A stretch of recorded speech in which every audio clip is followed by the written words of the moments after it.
We're live. All right.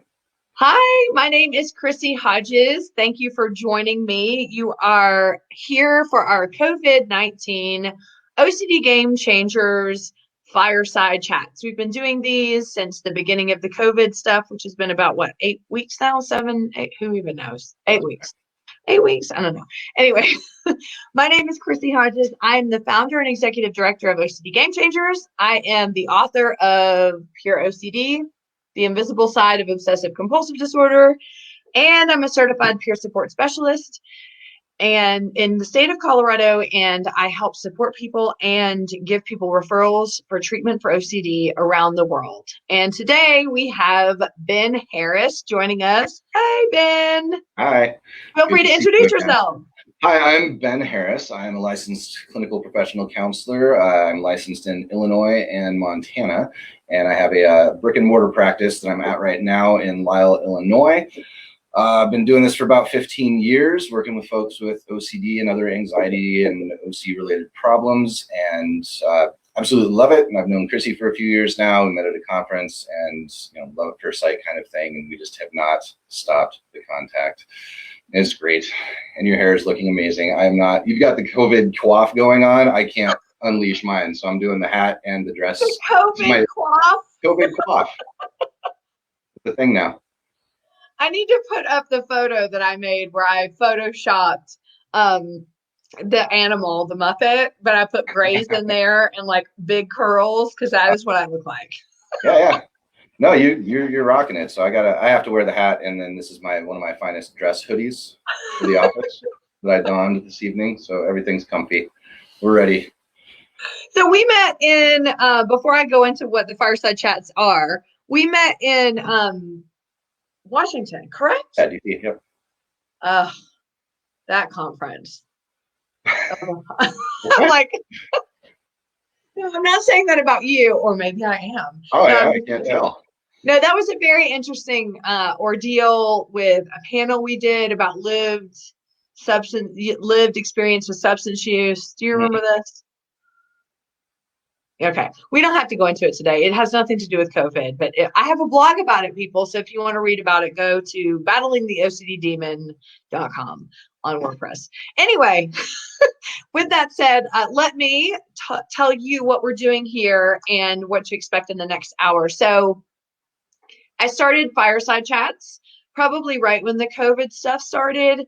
I didn't know what to do for our community because I felt really lost as well. I didn't know how to manage my emotions or even how to approach this, and had no answers and no ability to feel like I could advocate or lead or be an example or anything. So I thought, well, I need to bring people on so they can help express how we're all feeling, because in what's happening in these last couple months, no one has a blueprint of how they should feel and what's appropriate. Not that feelings should be or are appropriate at any given time. However, when we're all walking through this together, we can sometimes analyze or be hyper vigilant about how we should be feeling.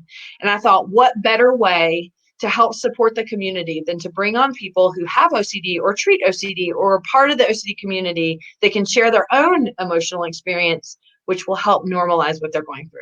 So that's what these fireside chats are. I took a note from, the president and the Depression. And not that I'm a president, but, I did feel like maybe I could follow his example and just meet people and make it feel very cozy and make people feel like they're not alone in all this. So that's what these chats are. And again, thank you for joining us. So let's get right into it. Ben? Yes. You just look scared. I do. I am terrified. How has it been for you? So it's been like 2 months now. We're almost at 2 months, because 2 months ago was just right before OCD Gamechangers, and then it was like 5 days after that when all hell broke loose. So what has it been like for you through these last couple months? Oh, it's been different. I like I said, I'm licensed in Montana, so I'm a little bit familiar with this whole telehealth kind of thing. I've been doing that for a few years to help the folks there out. But that was maybe 5-10% of what I was doing at any given point in time. And now it's, I've gone through the process of, now it's 30%, now it's 50%, now it's like 98%. And it's draining. It's weird. Like, I come to my office just to have a change of venue, because sitting alone in my home doing this work it drives me absolutely nuts. I mean, my laundry is done and my dishes are done and all that stuff, but otherwise I kind of struggle with just, what to do, how to fill the time, and it's different because you're just like clicking the next intermeeting button instead of, going and greeting somebody and being able to sit down with them and having that face to face and that connection there. So it's strange. It's aside from the professional piece, that stay at home kind of parent kind of stuff. I have 2 young children who, I asked you earlier today, I texted you about how many swearings I am allowed. And I forgot my kids are probably watching right now. So you're going to get the squeaky clean version. So hi, Avery. Hi, Jack. If you are watching, Daddy's going to try to be good. Or trigger warning, if you cuss, everybody, I'm just letting you know it might happen. But go ahead. Yeah, right. It might slip. But no, it's working with my kids and trying to keep them off each other's throats and trying to be a good parent. And parental guilt has been a really fun thing because, I have them in the mornings. I work in the, later afternoon and evenings. So, trying to manage their day and make sure that they're seeming happy and that things are not stressful, because they're used to being able to go out and do stuff. They're used to seeing their friends, and yeah, they get to, they're young. They're like 5.5 and almost 3. But they go to a Montessori and they have a great time there, and it's different, and you see it, you can feel it, and it's hard to manage all of that piece as well. You can't take them out and do things. You can't. The enjoyment takes a lot more creativity to inject that into your life, and feeling like you're not doing what you need to do for your kids because you're tired is one of the harder things that I've been dealing with over the last few weeks. What do you mean when you say parental guilt?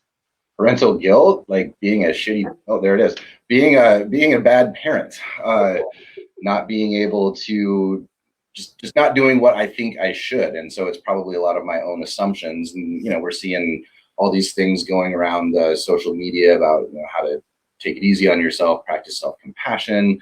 And that is something that I have really tried to focus on, but it doesn't keep it from sneaking in. So, you're failing your kids, you're feeding them cereal for dinner, you're just doing what you can do to get by. And then also, like, I'm worried about, how is this going to affect their education? Their brains are little sponges right now. And if I have the TV on for too long because I just need that, what am I doing? They're going to end up hating me or turning into psychopaths or something. Like, it's just everything's, you go to the worst case scenario in your brain. So trying to keep myself in check with that has been an interesting experience. Worst case scenario, that sounds kind of familiar. Yeah, have you had that before? Yeah. I do want to remind you, Ben, that should is a shaming word. It is.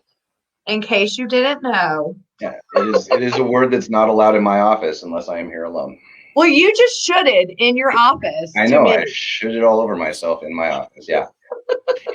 Was it a nervous should? I do.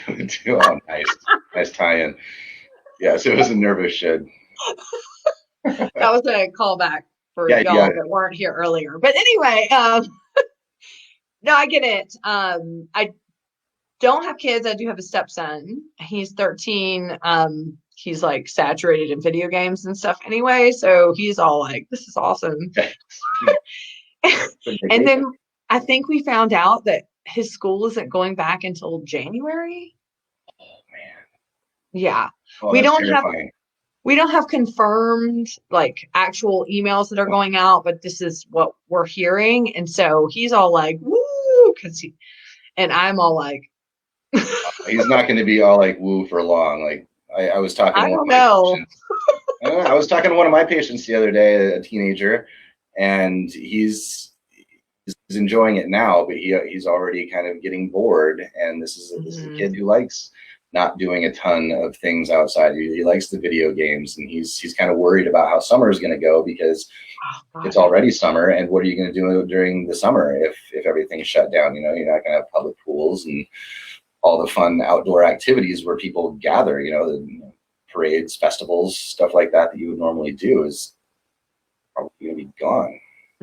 I was talking to someone earlier today, and she was like, I am more extroverted, even though I've been able to adapt. It's just starting to nudge. It's starting to be this, and I'm not being able to get the energy that I need because I'm not connecting with people. So I'm going to say this, but I don't care if people judge. Last weekend, I was able to go and actually hang out with my friends for the first time in like 2 months. Wow. And not more so, most of my best friends anyway live out of the state, but I do have, good friends here, and it just happened to coincide that I got to see like 6 of them in one day. And yes, we hugged, and I don't feel bad, and everybody can fuck off. My children are watching. Sorry, kids. You know what, though? Dad didn't say it. The crazy girl with the hair did.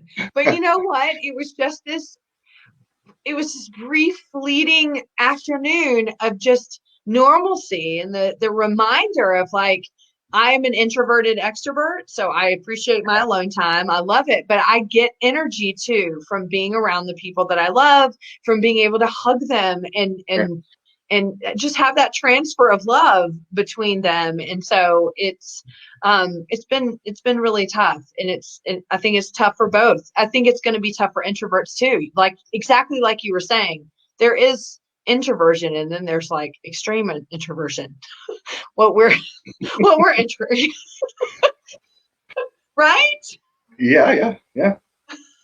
Tell me about your people that you serve, like OCD community wise. Like, what has it been? What have you seen, like, without going into like weird, like disclosing stuff? Like, what has been kind of like the up and down roller coaster for people? You know, I knew we were going to be talking about this, and I read posts on the Facebook experts group and my folks are doing really well. I've got a couple of folks that I'm working with that have contamination OCD, and there has been a bit of concern, but overall, like, people have been doing quite well. Yeah, they're struggling with not being able to go out and do the things that they normally would, but I wouldn't say I have had one person. I've got a full caseload. I don't think I've had one person come and say, this social distancing or everything is killing me. A lot of people are enjoying, the ones that have kids, they're really enjoying having that extra time with their kids. They're enjoying relaxing. I work with a lot of high performing individuals with very stressful positions, or kids and teens who are very bright and privileged, and so they're doing all right being with each other. There's always the how do we stay sane at home, and so that's been a lot of what I was doing a couple 3-4 weeks ago. Hashtag how do we stay sane at home? Yeah. So true. I mean, like, I'm laughing because I get it, but go ahead. That's what I've been talking to people about, because initially, especially with my teams, they were just loving it, right? It's like, this is great. This is like a break, except for it was happening over spring break and nobody was going anywhere, good right. for them. But that came with, now we don't have a vacation to, there's not all this busyness going on. So how do we handle this? And so I was having sessions with my individuals or with families and just talking about, like, how do we socially distance even within our own homes when it is necessary to get that space, and everybody has a routine, and what's this going to look like? How do we stay engaged, but then also give each other room? Family social distancing. Yes. Hashtag family social. I should banner that. There you go. Yeah. And COVID off.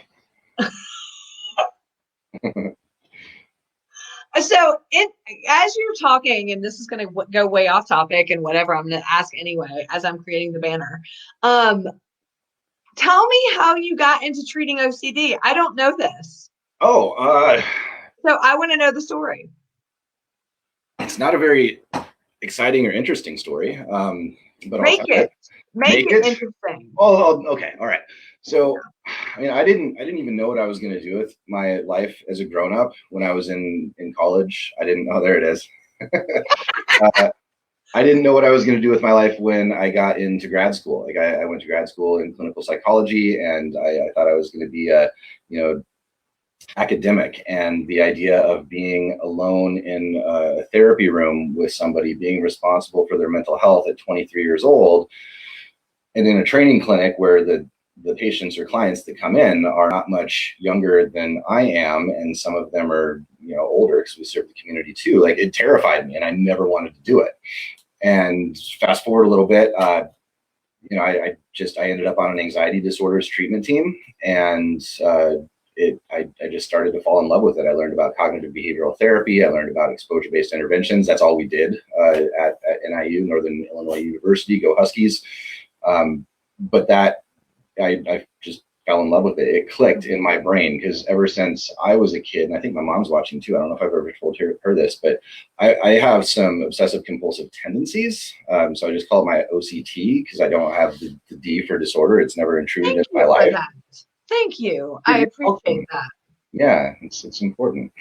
But I do. It goes back to, I remember, being pretty young. Like, I'm probably thinking like 7 or 8 or 9. But like playing games in my head with like light switches and having to flip it on and off in my head with like ending on a good feeling. When I'd be driving in the car, or my parents were driving me in the car and I was in the back seat, I'd look over my shoulder like that, and I'd have to do it twice because I used to like even numbers, but then that wasn't good enough because then I had to even it out like that. So I had that going on. I still count stairs to this day. I have a lot of evening out stuff where, I step on a crack with my right foot and I feel it through my shoe. You're damn sure I'm going to step on it with the left foot. I'm going to time my step. So I even it out, and then I feel fine. But, I can also vary that. It's not something that rules my life the way it would with somebody with OCD. But I guess, getting back to your question is like, that's kind of why it clicked. And I started thinking back.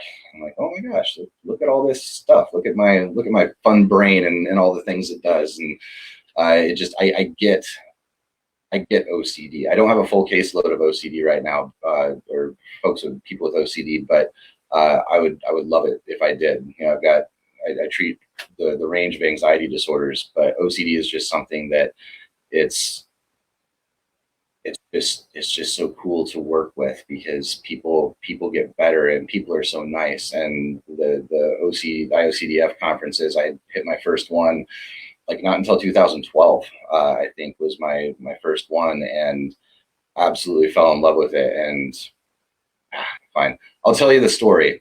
Tell me the story. But okay, so I might not be able to make it through because I don't think I've told this story once and made it through. So this is me taking a risk with my emotions. And then you're going to stop it, or what? You can't. You're going to tell the story and stop, or you might get emotional. I might get emotional. Emotions are bad. We love emotion here at Game Changers. Okay, let's try it. Okay, so it was the last presentation of the last day, and it was on. I think the presentation was on sexual obsessions and compulsions. Mm-hmm. But it got off topic a little bit, and so it was near the end, and there was a mom. I'm already feeling it. There was a mom that stood up and wanted to kind of tell her story and talk to the presenters, and she was telling the story about her daughter, teenage daughter, she was the one with OCD, and she had contamination OCD, and the primary focus of that contamination OCD was the girl's father. And, she wouldn't touch him, hug him, couldn't be around him. And it had gone on, I can't remember how long or if she said, but dad ended up killing himself because of that. What? Yeah. And the part that was, this is not the cool part, obviously. This is the very, very sad part, but the cool part, and the reason I fell in love with the IOCDF conferences was there was this kid sitting back into my right, probably like 15, 16, something like that. And he got up and stood up and just started talking directly to the mom. I can't do it. Damn it. You can do it every time. But just like seeing this kid, and he had OCD, and just saying, just offering this outpouring of support for this mom who was struggling so much with her daughter just was, yeah, it got me hooked. So that solidified it. I loved treating it before, and then I fell in love with everything about it and the conference and the community.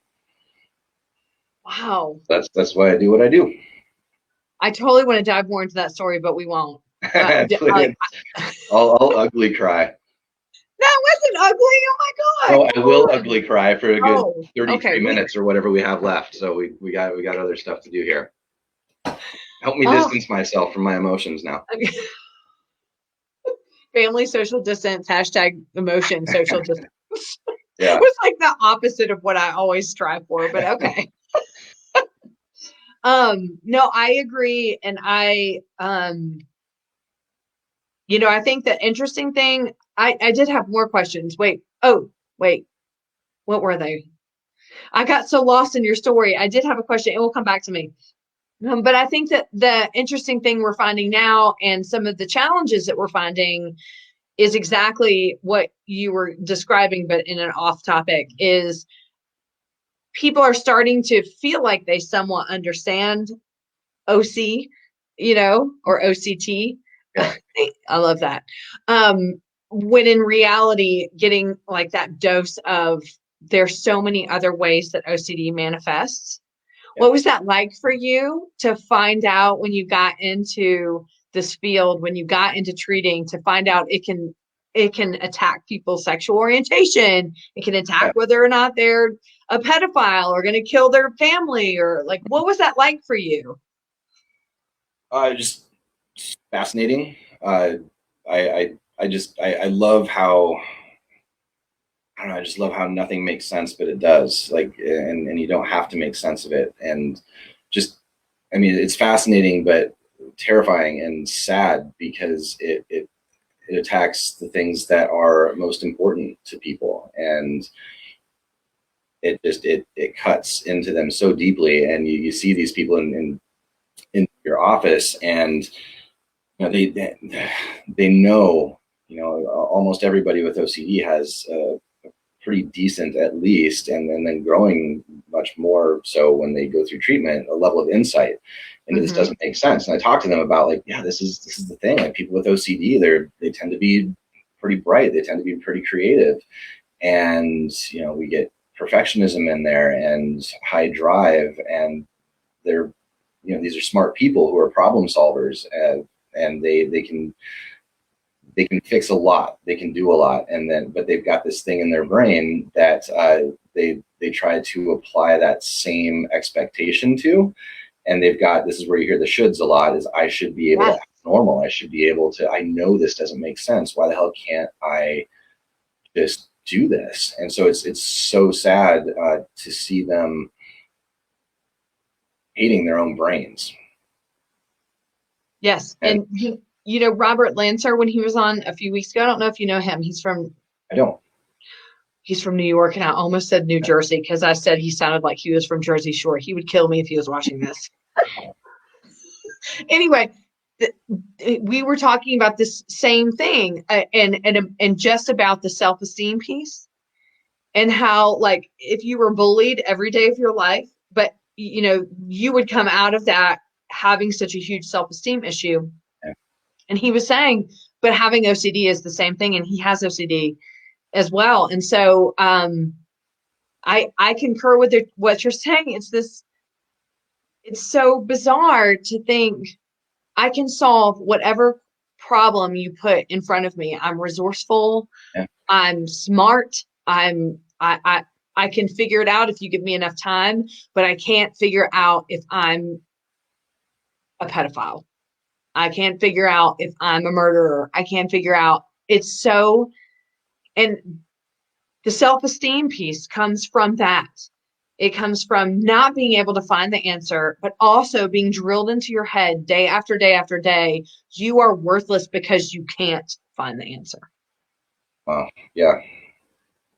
and it's so real for them too, right? It's not this intellectual figuring out kind of thing. It's just the way people describe it is just so powerful and so real when you are in that moment.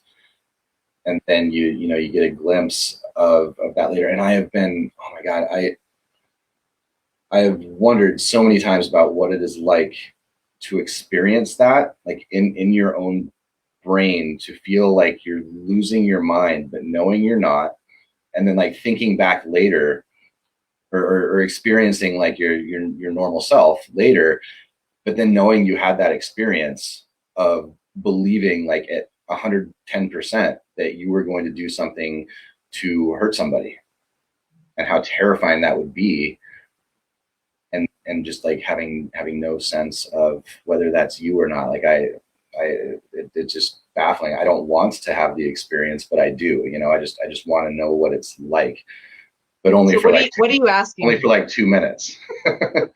No, I don't know, because I talk to people all the time. I want it like in my brain, and this is kind of sick, but I don't, right? I know that's, and I'm not trying. Wouldn't it be great if we could, what if we could create an OCD soda? That's all I've wanted to do. It's like you could drink the soda, and each soda has whatever theme you want on it. And then you could drink it, but then it's like, okay, 10 minutes, go. And then you're just, you know what it would be like? It would be like me on drugs. Wait, let me back up on this. Like the few times I've done like recreational drugs. Yeah. Right. They do not work with OCD, by the way, but like the times I've done weed, like I spend the entire time Googling when it's going to wear off. Or like shrooms. Like anytime I've done those kind of things, I'm like, when is it going to wear off? That's what it would be like, I feel like, for people that didn't have OCD. And if they drank the OCD soda, they would. It would be like, when is this going to wear off? And think I wouldn't about want it for 10 minutes. I'd handle like 2, maybe. That would be a long fucking 2 minutes. Would there be a diet version? No. You gotta go. So unfair. All you OCD therapists would be like, I want the diet version. Oh yeah, absolutely. No, I see it. We're this is a fun time, but it's like that's one of the reasons I take my job so seriously. You know me a little bit, and I tend to use humor a lot, but when it's just so real for them and so intense. And people like me and the people that you have on here want to help so badly, and to feel helpless yourself too as a therapist. That's part of it. Some people respond really well to treatments, and even those people, you get them into an exposure, and I never feel bad for putting people into exposures they have a terrible experience with. Well, not a terrible experience. It's a corrective experience, but it's terribly distressing. Challenging. Yeah. Yes, challenging. I don't feel bad about that, but just seeing them and talking about it, and being able to do the full job, and providing them support and realistic hope and motivation, and this job is so much more than just finding out how to scare the shit out of people and then letting them deal with it. Thank you. Because I feel like, and this may be a realm that we can or can't have a conversation about, but as a sufferer, I do think at some time there's a disconnect between the suffer experience and the, exposures can be funny, and look at why this person won't engage. And I'd love to hear your thoughts, and let's just be candid, and you can be honest with you if you want. I did an OCD Stories podcast this last week on OCD and trauma. Okay. And I know that this is a tough and scary topic, that not scary, tough, and maybe taboo topic when it comes to treating OCD and making sure to keep that balance between traumas over here and OCDs over here. And we don't want to intertwine the two, because there's so many ways it could be misinterpreted. Meaning, does OCD get caused by trauma? We don't want to go down that road. Do we need to treat OCD with trauma therapy? We do not want to go down that road. But the disconnect is the sufferer experience. OCD, living with it, and I feel like I know you well enough, and even just listening to what you just said, that you get it, is so traumatic for people. You have a break in your reality, whether that's psychosis or not. That's not what I'm saying. You have a break in reality. I went from being a normal kid to my entire world was hijacked, and I stayed that way for 12 years, not telling anybody, wanting to die however many times, and thinking that suicide would send me to hell. So I couldn't do that. So I had no escape. How is that not traumatic? But broaching that topic when it comes to OCD treatment is so taboo, and something that some people are just not willing to do. What are your thoughts? Oh boy. Sorry. No, it's fine. We can prefer if we. I'm trying to formulate. I'm trying to make sure first that I understand the question. Are you asking me my thoughts on whether the experience of having OCD is traumatic, like qualifies as a trauma? Yes. Oh. Not that OCD is caused by trauma. That is not what I'm asking, or Right. that ERP is traumatic. I'm not asking that either. The experience of having OCD being a trauma. Yes. Okay. I really, I mean, I wish I wanted to answer this question. You can totally I want to, but I don't. I feel like I don't like speaking outside of my area of competence, and trauma, while I have training and education in working with people with trauma, it's not something that I do on a regular basis. I guess I'll just speak from whatever my brain's telling me right now. I can see how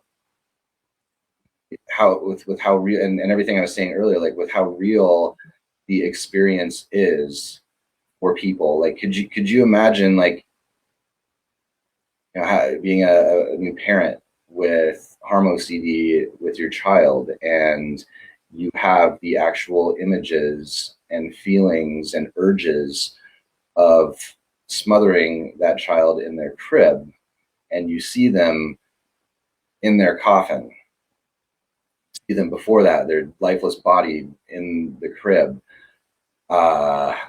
You see, I had a patient once who I was doing harm exposures with, and we had my exposure knife, and she's doing stabbing motions, and she's telling me she's seeing blood squirting out of my body and out of my eyes and everywhere that she's imagining stabbing me. I could see, like, if especially with maybe people with more limited insight, how that would be how that could be traumatizing. Mm-hmm. Mm-hmm. Yeah, I can't imagine how it couldn't. Now that I'm like, I've never really thought about this too much or talked about it. Yeah. I guess those are just my thoughts, my uneducated thoughts, but informed by my practice. Or just your human thoughts. I mean, trauma is such a trauma's such a I'm like, wait, what? I mean, trauma is such an icky word, and I know that we avoid it because we don't want to overuse it. It's like well, if I go out and stub my toe, oh, that was traumatic. That's not what we're talking about here. No. But like, I think that my own opinion as someone who's a sufferer of OCD is I spent years and years and years believing I should just get over it because I got treatment and I was privileged and I was lucky. And I should just get over it, and not being able to process the years that it took off of what everybody else would get to experience, which I'm sure you see with people. It's like, of course, the grief of they lose these milestones, like some people are walking down the aisle, like walking down the aisle worried about what, like recently when I was getting married, worried about whether or not a foot injury was going to make me kill myself after I get married. Like, how stupid is that? Pretty stupid, Chrissy. As silly as it sounds, it doesn't matter. It was real to me, right. Or at my graduation worrying that I was supposed to be gay, or at other areas of my life worrying I was going to vomit. It's ridiculous as that is. It still ruined a day. It still ruined things. And so it's, I'm grateful that we even just touched on the topic, because I feel like it's so important for sufferers to feel validated. Yeah, absolutely. And I mean, I can't tell you how many times I have heard, and this is one of the most frustratingly sad things that I hear is, people coming in and this is their first shot with ERP. And they've been to therapists who haven't gotten it before, or maybe this is their first time in treatment and they don't know they have OCD, and they find out that there's a treatment and they've been suffering for a fucking decade. Exactly. And missing out on all that stuff and feeling the way they feel for a decade or more. I mean, I've worked with people who have struggled with OCD for 50 years and had not gotten proper treatment.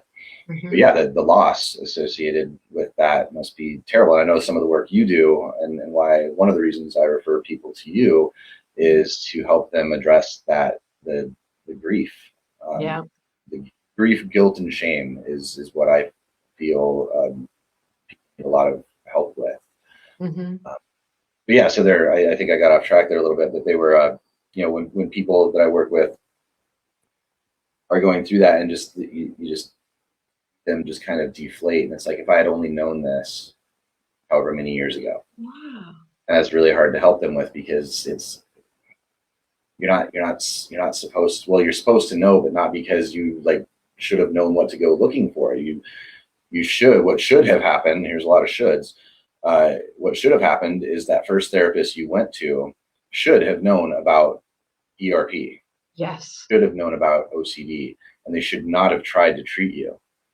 Yes. With breathing techniques, with distraction, with giving you reassurance, therapy, doing everything. And I don't question their intent. They're not trying to be harmful. These professionals believe they're doing what they need to do. They're so far off base and get hurt because of that. The parents that I work with, their kids have maybe only been dealing with it for 2 or 3 years, but you see them and their parental guilt coming back to that of, we should have known, how could I not have known about this? I did all this research.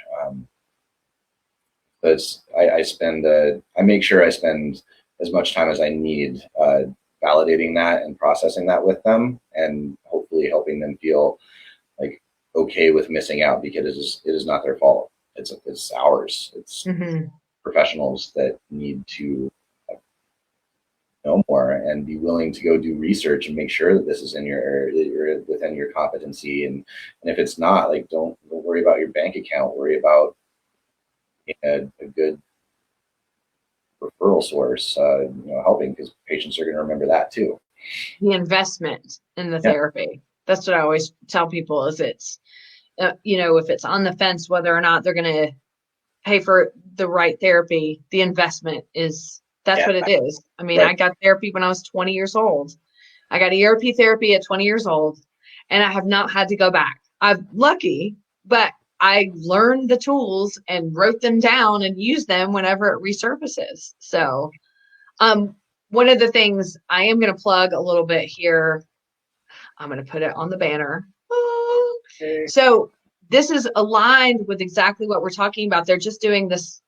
I would love to hear your thoughts too.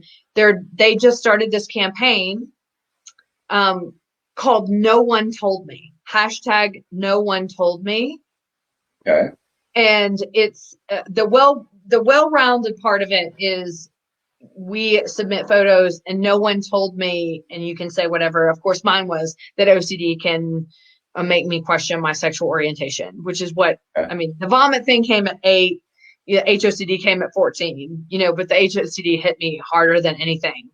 And people get to submit things to try to show the opportunities that we're missing, to educate people, as Ben, mental health, nobody wants to talk about it. Nobody wants to do this.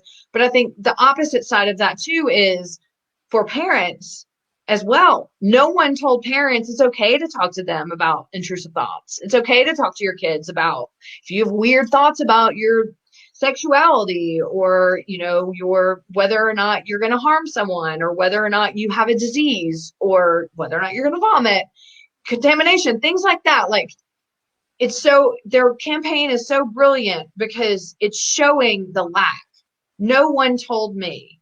And of course, me, like on my Instagram, I'm all like, well, let me go further. And I put like, no one told me all this stuff. And I wrote like 20 things. But I think that's in line with exactly what you're talking about. Is this, you get people in your office finally after what? 5, 6 therapists, 12, 14 years of people after they've been struggling. And then parents at their wits' end going, I'm a shitty parent because I didn't get my child the right help, which is not their fault. They just weren't looking in the right place. Right. How are you supposed to know where to look when your child is like, by the way, I'm worried I'm a pedophile? Well, how do you know that? How do you know that? Yeah, and that's the thing. That's why I spend so much time with parents and with the individuals, the adults that I treat. Is this is not something you were supposed to know. This is the fault of the field, and it's something that I know there are people putting a great deal of effort into this. You've got people like me and people like you, and now we've got an OCD, and just making a lot of treatments more accessible to people. But yeah, I don't know. I don't know how people don't know about this. Like when I feel like just the slightest tinge of, ooh, do I know what I'm doing here? I go look as a professional, and I don't. It sucks to like think that this is happening, but like I don't know how many people do that. You got these jack of all trades, master of none therapists. I don't know if I'm going to catch heat for this, but they piss me off. It's terrible. You go, so many people end up on Psychology Today or a therapist, and guess who treats OCD? Fucking everybody, right? Hundreds in a city. Yeah, they just boom, boom, boom, boom, boom. I treat all these things with boom, boom, boom, boom, boom, all of these modalities. It's like, no, you don't. And please stop, because people are getting hurt because they see OCD, you pop up, they're going to call you, and you're going to talk them into your office, and you're going to fuck them up. You're going to make things worse. Exactly. Here in Denver, I could Google right now how many people treat OCD. Hundreds. Yeah. There's really only like a dozen or so. Which, yay, Denver, we've got a little mecca. Woo! Right. Well, same out here in Chicago. We got a lot of people, right? We got some great people out here, but then you've got, what is that, like 1% of the therapists, maybe? Yeah, I know. And if you don't know where to look for ERP, which interestingly enough, earlier there was a post I commented on because someone was writing about OCD, and he was so great because he wrote it, and he said he hesitated because he was like, I don't think this information is right, but he posted it anyway, just of awareness. And I messaged on it. I was like, this is inaccurate. It's saying to do psychotherapy. It's wrong. And he was so awesome and like went and changed everything and was like, oh my God, I want to make sure to spread awareness.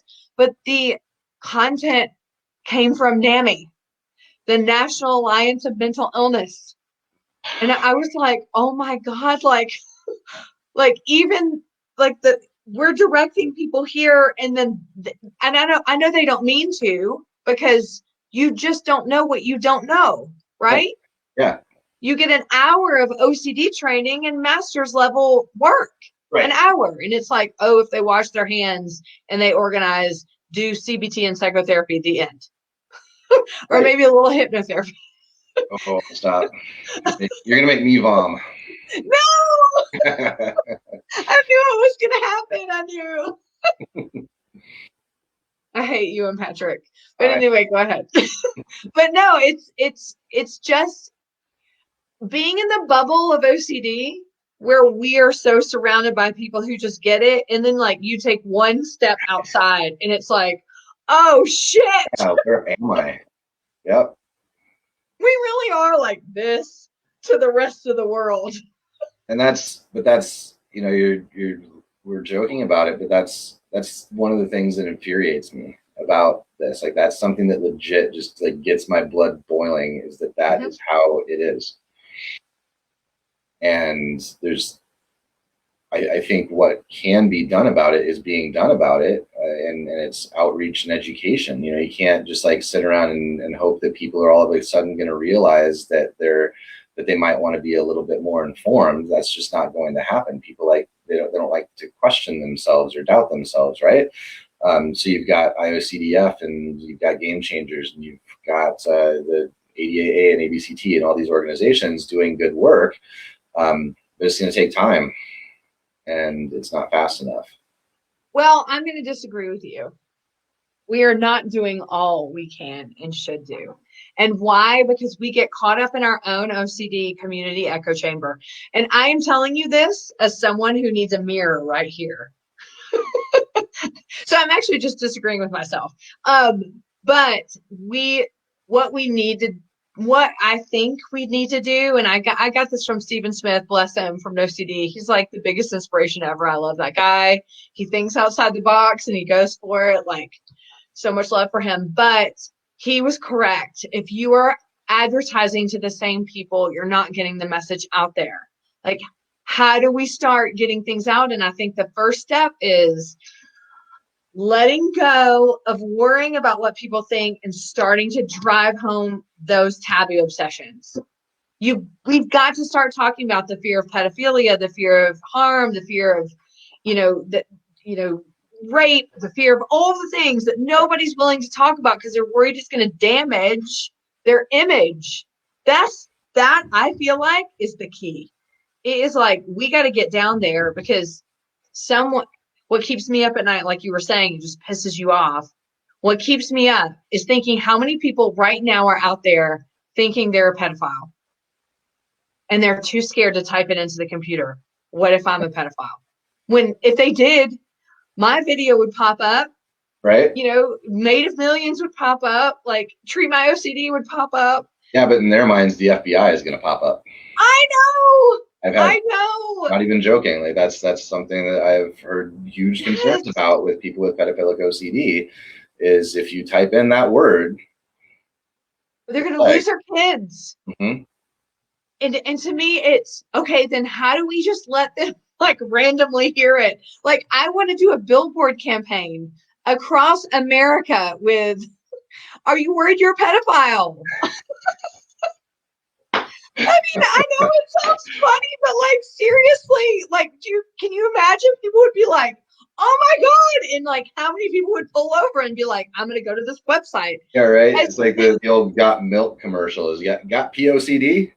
Yes. There you go. Yes. And so here's what happens, I feel like, is people, and I'm not talking about Aaron Harvey, for God's sake, he'll talk about anything. That's why I love him. But like, if we get the opportunity on a platform to speak about OCD, those should be driven home.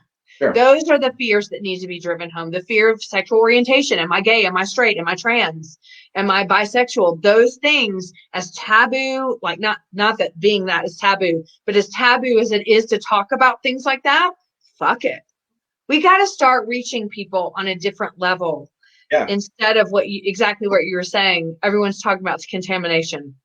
Like, when I do presentations or things like that, CEUs, I always talk about those. And you just got me thinking.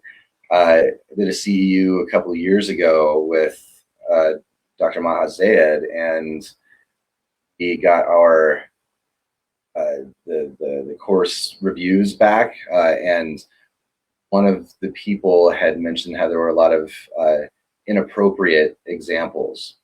And I don't know if that's because I was swearing a couple of times and they just didn't like that. Believe it or not, that happened. Or if it was when I was talking about like incest OCD, pedophilic OCD, rape, that kind of stuff. That would seem more about examples. And that's, yeah, I don't know. But that's what they needed to hear. Right. So it was a room full of like clinicians, mostly. So take it, how it's just recently hit me in talking with people like Stephen Smith and stuff, of like, that's the target. That's how we start, because I always encourage clients, if they come to me and they're like, "I've been seeing this therapist and then I direct them to someone like you, and then they get treatment or whatever, I always encourage them when they check back in with me, write your therapist and tell them, I actually, was not turning straight. I was actually suffering from OCD, even though you were telling me I was having an identity crisis and I needed psychotherapy. Tell them it was OCD. I got treatment and now I'm better. Because that's the way I think people are going to learn. You have like a template for that you can give people? That way they don't have to like write it. That's a great idea. Like here's the template, like fill in I'm going to write that down right now. That would be way easier, then they can just pop it. Create template. Pop it in an envelope or an email or something. I think that's a great idea. Because I mean, if we think about it, there's nothing better than more of like the real-time examples, instead of being maybe in like a forum and being like, oh, hey, fear of this and this. And therapists are like, those people are nuts that are up there on the forum, but more of this therapist tried over and over and over and nothing was working. And then that person got better. Oh, maybe I can buy into what this is. Right. Yeah, throws it right there. Maybe we'll put that template on OCD Gamechangers website so people can come back and pull it and use it. That's such a good idea. Thank you. Can I put like, thanks to Ben Harris, we're putting this template up? You can put whatever you want. Well, anyway. Do I get my own hashtag? Huh? Hashtag thanks to Ben Harris or something like that? I've never been hashtagged. Okay, well, you're about to be. Are you ready? Thank you, Ben Harris. Yes. Take a screenshot of this later. Frame it. There it is! Ah. Look at you! How important you are! You just made my year. It's been a shitty year, and you just made it so much better. So, Ben, give us some final thoughts going out of the fireside chat. What do you want to talk? It doesn't matter what. We've covered a ton of shit. Yeah, I am happy for the opportunity. I was nervous, really nervous. I always get nervous for these things, but then really? Yeah, I have anticipatory anxiety like crazy. I was talking to you about my nervous poop beforehand, right? Yes, exposure. I did. I called myself out, so I had to do that in order to feel okay, because I didn't want to be running out of here. Yeah, so exposure works, but it's I don't know if I have. I mean, I don't have anything enlightening. I appreciate the opportunity, and this is amazing. And coming up with a couple ideas, and like the idea we had last time, that's something I would use clinically, and I think it's a fantastic idea, because then you're getting people involved, and you're encouraging people to advocate for themselves. And these are people who have not been able to do that, not ability-wise, but they just haven't felt safe enough to do that. So us being able to empower them, saying, hey, this template exists for a reason, and you're that reason. Okay. Well, I'm going to create that this weekend, and I'm going to tell our web person, and I'm going to accredit it to you. Thank you. Thank you, Ben. Ben, I do want to tell you, I've really enjoyed getting to know you over the last couple of years. You were such a smart ass when I first met you, and I was like, who is this guy? He's always fucking with me about vomiting. But through the years, that one conference. Through the years, it's been so cool to just see.